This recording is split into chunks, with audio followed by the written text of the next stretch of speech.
Voilà. Pour cet exercice, on voit donc que cette figure est un cube. Ces arêtes ont toutes la même longueur. Voilà, et les 6 faces sont superposables. Mais un cube est aussi, donc il y a un base carré. On sait que un carré est aussi un rectangle. Donc un solide qui a pour base un rectangle des faces latérales rectangulaires est un prisme droit et est un... Hop. Alors, classe chaque solide dans le tableau ci-dessous. La figure 1, on voit donc que c'est un cube. Tous les arêtes ont même longueur, les faces sont superposables. Mais un cube, c'est aussi un pavé ou un parallélépipède rectangle, puisque un carré est aussi un rectangle, et c'est aussi un prisme, puisque un carré est aussi un quadrilatère. Alors, on a vu qu'un carré, c'était un rectangle qui avait deux côtés consécutifs de même longueur.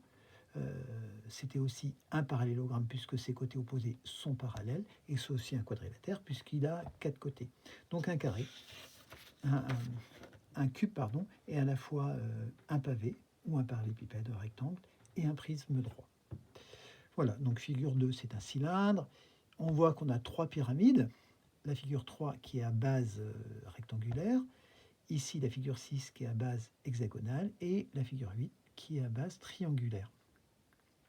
La figure 4, c'est un prisme droit, la base est rectangulaire et les 4 faces latérales sont des rectangles, et puis les bases sont parallèles entre elles. La figure 5 est un prisme droit. Voilà, donc à 1, 2, 3, 4, 5, donc à 5 côtés, c'est un polygone à 5 côtés avec des faces latérales rectangulaires et les bases sont parallèles. La figure 7, c'est un cône et la figure 9, c'est une sphère. Voilà, maintenant nous allons passer à la question 2. Voilà, alors associe chaque patron au solide correspondant. Donc ici, on voit que c'est une pyramide régulière, hein, ces 8 arêtes ont la même longueur. Ici, c'est un pavé ou un parallélépipède rectangle. On voit donc que ces côtés ont même longueur, donc on va retrouver aussi ici. Ces segments-là ont même longueur, ces arêtes ont même longueur. Et puis ici, on voit que ces arêtes ont aussi même longueur.